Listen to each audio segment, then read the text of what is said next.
Bonjour à tous et à toutes. Nous sommes aujourd'hui le dimanche 19 février 2023 et il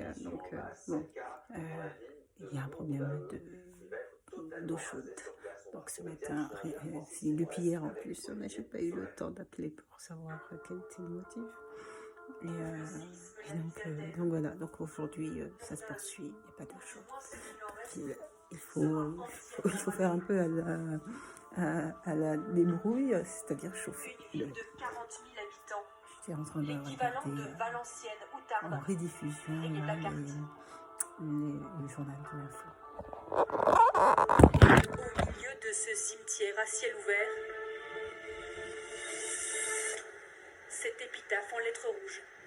Adieu Nourdaeux, le 6 février 2023. On part. Ça me fend le cœur. J'ai vécu ici depuis mon enfance. Ici, c'était mon appartement. Mais ça y est, c'est fini. C'est tellement triste. Cette femme pleure sa ville et ce qu'elle y a perdu. Sa mère, ses deux frères. Suspendue à une corde, une simple table. Aidée de son fils, elle récupère un à un le mobilier qui n'a pas été détruit. On récupère les affaires, mais on ne sait même pas où on va les mettre. On n'a pas d'aide. On essaye de trouver un appartement dans une autre ville, mais les loyers sont beaucoup trop élevés. Depuis 2 jours à Nourdaeux, Jette ça sert à rien. Mustapha, donne-moi ça plutôt. c'est le sauve qui peut. On nous a dit de vider nos affaires avant que les pelleteuses arrivent et détruisent tout. Qu'on soit d'accord ou non, ils vont tout détruire. Il est à qui ce tapis? Au moins, on n'aura pas besoin de tout racheter. Des appartements au commerce, tout ce qui a résisté est vidé. Récupérer ses affaires, quel que soit le risque. À chaque coin de rue ou presque des monts de charge qui s'appuient sur des immeubles éventrés, instables. Un bâtiment fragilisé s'est d'ailleurs effondré il y a à peine quelques jours.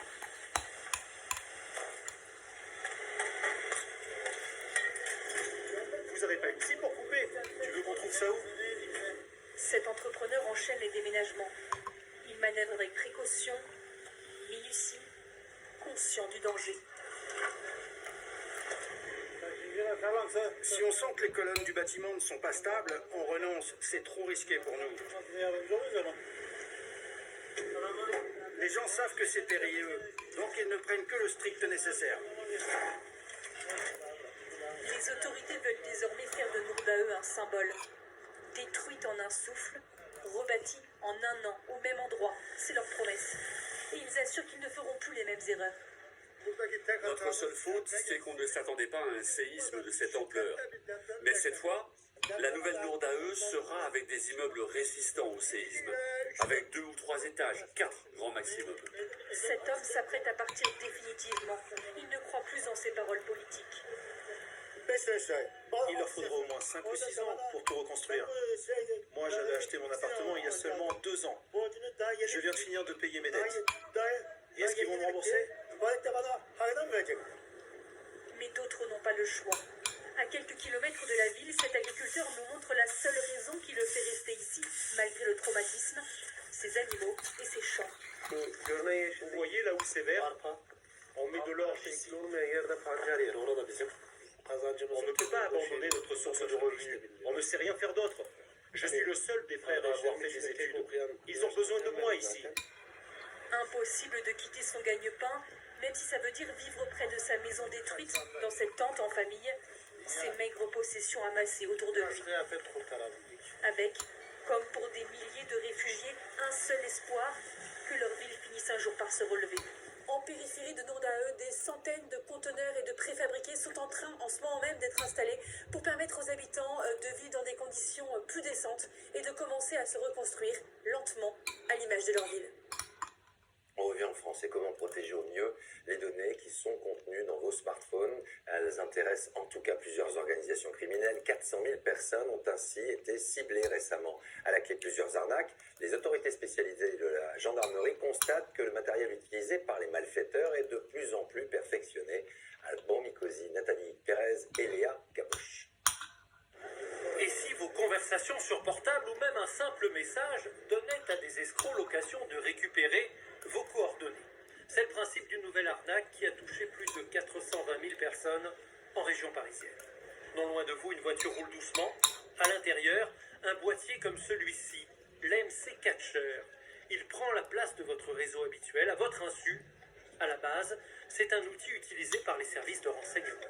Un appareil qui tient dans une grosse valise, qui va générer, comme une antenne relais de téléphonie mobile, elle va générer un réseau sur lequel tous les téléphones mobiles qui vont être à proximité vont se raccorder sur cette MC Catcher. Véritable aspirateur de données, le boîtier permet aux escrocs de vous adresser en temps réel des SMS frauduleux avec un objectif, voler de l'argent. Les enquêteurs viennent de remonter la filière, 5 personnes ont été interpellées. Mais au-delà de cet exemple, phishing, smashing, bluebugging, derrière ces mots autant de techniques qui utilisent les outils de communication comme vecteur d'escroquerie. Une nouvelle forme de délinquance contre laquelle les Français que nous avons rencontrés se disent démunis. Ce que je garde sur mon téléphone, je suis consciente que ça peut être visualisé par d'autres personnes, ou que c'est pas complètement sécurisé, mais moi ça m'embête pas plus que ça. On fait au mieux sur les comptes en banque, les mots de passe importants et tout ça, mais après il y a plein de choses où, moi je dis au pire si ça fuite, j'espère que c'est pas grave. Il n'y a pas de parade absolue, mais des précautions de bon sens. La règle numéro 1 pour se protéger des vulnérabilités techniques, c'est de faire ses mises à jour sur ses équipements. Changer régulièrement les mots de passe, les codes chiffrés, débrancher la touche Bluetooth. Voilà d'autres précautions utiles. En 6 mois, plus de 60 000 personnes ont porté plainte pour des arnaques en ligne. La crise des commerces de centre-ville aujourd'hui, c'est l'enseigne de chaussures San Marina et ses 160 magasins qui tirent définitivement le rideau sur leur activité, une rupture et un deuil pour 660 employés de la marque. C'est dans ce contexte qu'un empire de la distribution apparaît de plus en plus comme un colosse au pied d'argile. Après la liquidation du groupe Camaïeu, le redressement de la chaîne Gosport, ce sont les 26 magasins Galeries Lafayette hors Paris qui se retrouvent dans la tourmente. L'élément commun, toutes ces enseignes font partie de la holding d'un homme, l'homme d'affaires Michel Ohaillon. Juliette Poissonnier, Clerpin, avec Karine Cosseto. Il disait vouloir réenchanter les centres-villes en reprenant des enseignes en difficulté. Aujourd'hui, l'empire commercial de Michel Ohaillon dans la tourmente. En 2018, il avait notamment repris 26 magasins Galeries Lafayette en région. Hier, l'homme d'affaires bordelais annonce leur mise sous sauvegarde. À terme, il pourrait fermer. À Libourne ce matin, les habitants sont inquiets. C'est quand même un moteur de la rue commerçante et de toute l'activité commerçante de la ville. Ça amène un peu de vie, donc non, il ne faut pas qu'il ferme. Dans la galaxie Ohaillon, depuis quelques mois, beaucoup d'autres enseignes sont en difficulté. Camaïeu, liquidé en septembre dernier, 2600 salariés licenciés, puis Gap et Gosport en redressement judiciaire. Des magasins en déclin que le milliardaire avait repris dans l'espoir de les redresser, comme ici en 2020 à l'achat de Camaïeu. Je ne pensais pas venir à l'audience avec cette ambiance, mais c'est très agréable. Avant de se lancer dans le commerce, Michel Ohaillon avait bâti un empire immobilier. Dans les années 90, il rachète plusieurs immeubles à Bordeaux pour les louer à des enseignes, ainsi que plusieurs grands hôtels. Je crois qu'il y a besoin de lieux d'animation, de vie, de réunion sur le cœur de ville. Mais aujourd'hui, sa filiale immobilière aussi va mal. Il vient de la placer en redressement judiciaire. À Marseille, cet immeuble de luxe lui appartient. Le chantier est bloqué depuis 5 ans, laissant 80 acquéreurs sur le carreau, comme Marjorie Ledoux, qui a déjà réglé 90% de la somme. J'avoue qu'aujourd'hui, je fais un décompte pour ne plus le voir systématiquement, puisque moi, ma vie était ici dans ce quartier, elle l'est depuis de nombreuses années, donc voilà, je pensais avoir fait un investissement assez chouette pour mon fils et moi. Et en fait, c'est un cauchemar. S'il vous plaît, ne cherchez pas à me faire parler, j'ai pas du tout envie de parler. L'empire Ohaillon serait victime d'un effet domino selon cet expert.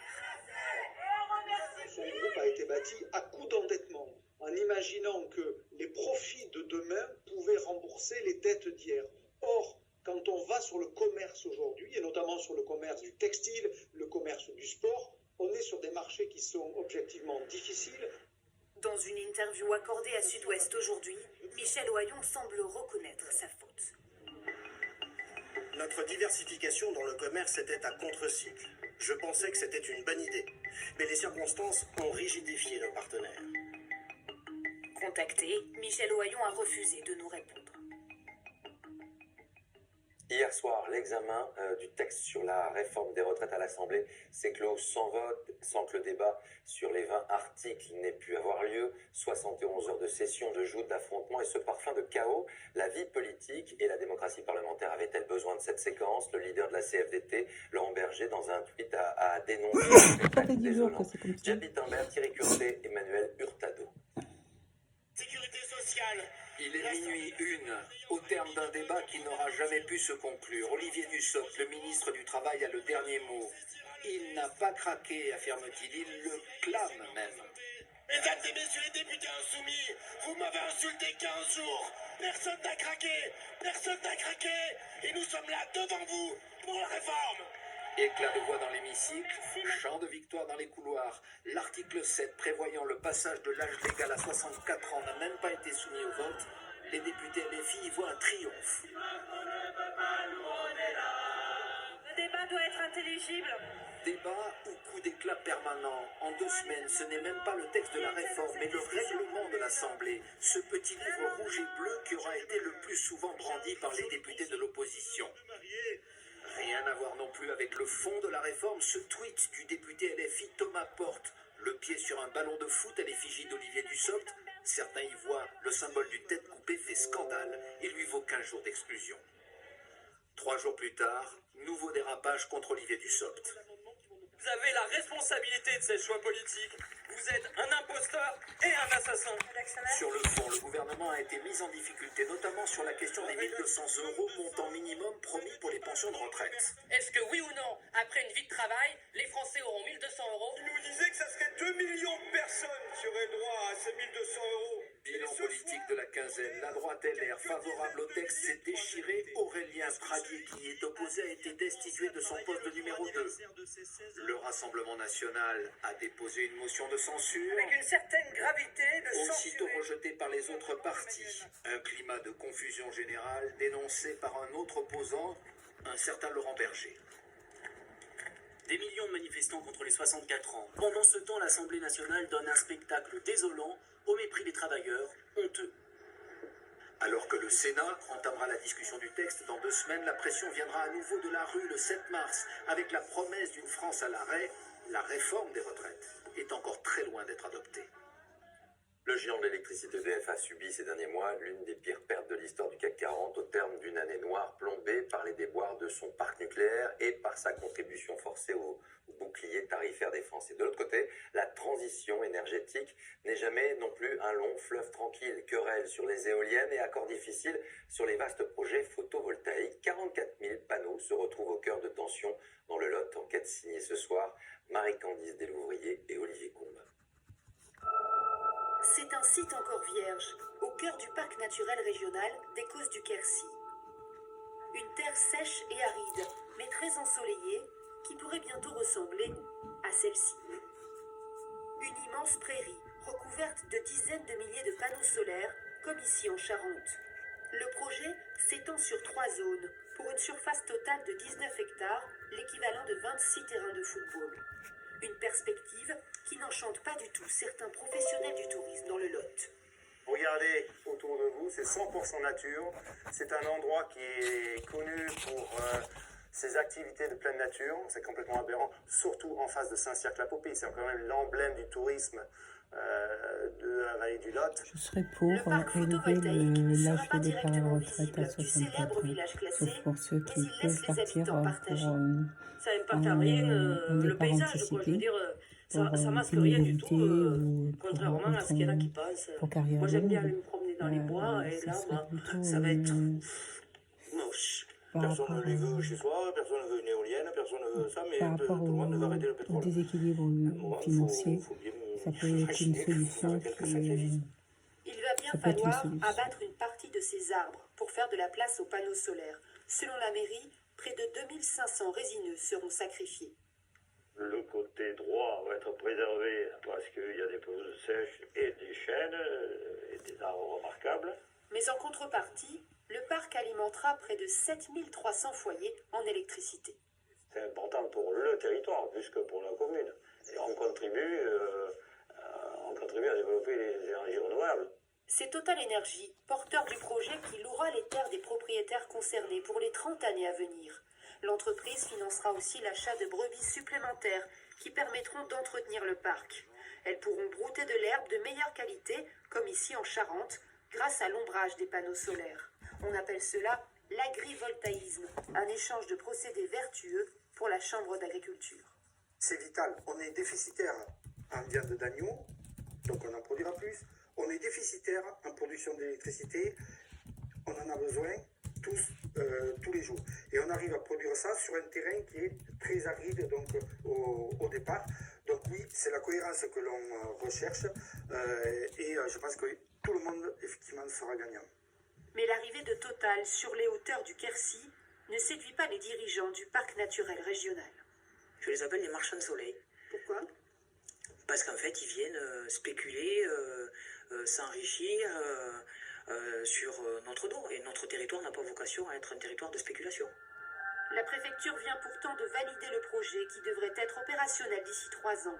Pour rattraper son retard en matière d'énergie renouvelable, la France s'est fixé un objectif, multiplier par 10 son parc photovoltaïque d'ici 2050. 24 heures d'actualité en France et en images, d'abord avec ces 7500 personnes qui se sont assemblées aujourd'hui à Brest en hommage à Elena, dont le corps avait été retrouvé à Argol, dans la presqu'île de Crozon. Saada Souban avec nos équipes en région, un jour en France. L'hommage. À Brest, 7500 personnes marchent en silence, en souvenir d'Elena Cluyon. Sur le trajet qu'elle a emprunté la nuit de sa disparition, Anonyme et camarades se recueillent, la voix tremblante. Elena est une personne pleine de vie, avec une personnalité vibrante. Elena est l'enfant de tout le monde. N'importe qui peut être Elena aujourd'hui. Elena aurait eu 21 ans le 1er février. Contre la fermeture d'une maternité, la colère des mères ruraux.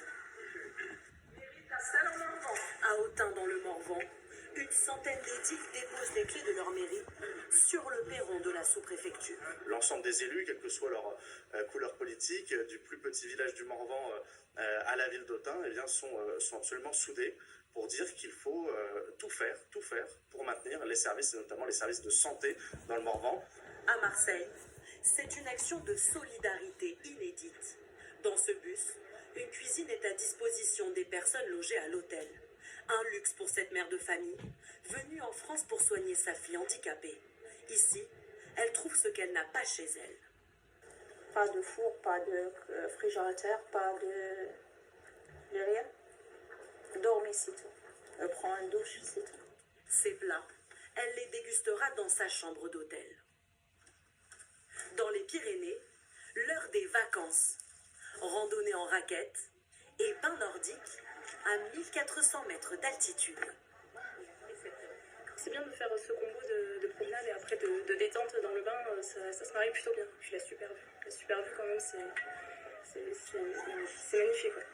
36 degrés dans l'eau, 3 à l'extérieur. Il faut en profiter. Pour la zone A, la rentrée, c'est déjà lundi.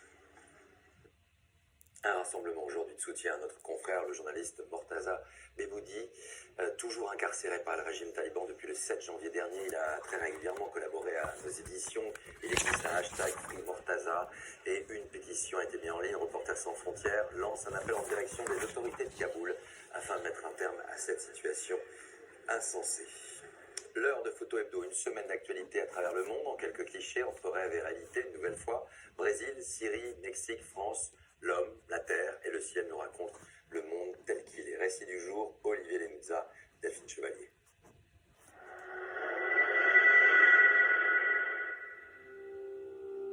La lumière, un espoir, rêver, à un peu de douceur sucrée, Barba Papa. Dans un village du nord-ouest de la Syrie, un enfant, après le séisme, continue de sourire. Sourire envolé, voilé sur les hauteurs de Rio.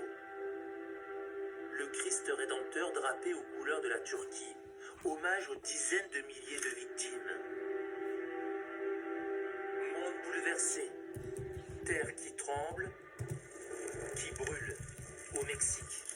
Des plants de coca détruits par l'armée, guerre contre les cartels de la drogue. Une production production de plus en plus intensive, le marché de la cocaïne explose dans le monde.